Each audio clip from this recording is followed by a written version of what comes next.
परशुराम आर्थिक विकास महामंडळ उद्घाटनावरून महायुतीमध्ये नाराजी नाट्य पाहायला मिळालं।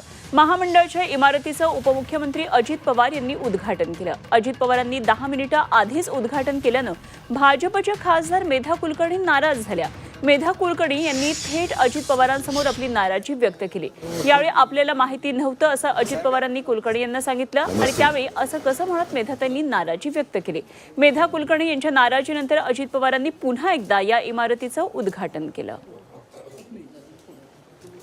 तर ही उद्घाटनाची दृश्य आपण पाहतोय। 10 मिनिटं आधीच उद्घाटन आज अजित पवारांच्या हस्ते झालं। परशुराम आर्थिक विकास महामंडळाचं हे उद्घाटन झालं आणि कुलकर्णींनी त्यानंतर खासदार कुलकर्णींनी तक्रार केली आणि त्यानंतर पुन्हा एकदा अजित पवारांनी उद्घाटन केलं।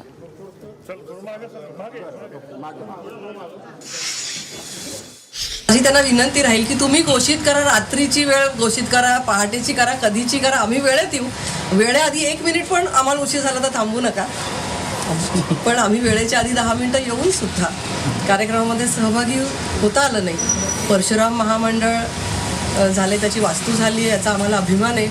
अतिशय उत्तम काम याच्या माध्यमातून होणार आहे। ह्याच्यामध्ये सहभागी प्रत्येकच कार्यक्रमात सहभागी व्हावंसं वाटतं आणि असं जर असताना सहभागी होता नाही आलं तर नक्कीच वाईट वाटतं। पण दादांनी पहिल्यांदा दुसऱ्यांदा उद्घाटन केलं तुमच्यामुळे। त्यांचं नेहमी सहकार्य असतं। हे आधी दादा म्हणाले तुम्ही त्या कार्यक्रमाला उपस्थित राहणार आहे हे माहितच नव्हतं। ते निमंत्रण दिलेले जे आहेत ते उपस्थित राहूच शकतात। मीच असं नाही, ज्यांना निमंत्रणं गेलेली आहेत प्रोटोकॉलनुसार तर ते सगळेच उपस्थित राहू शकतात।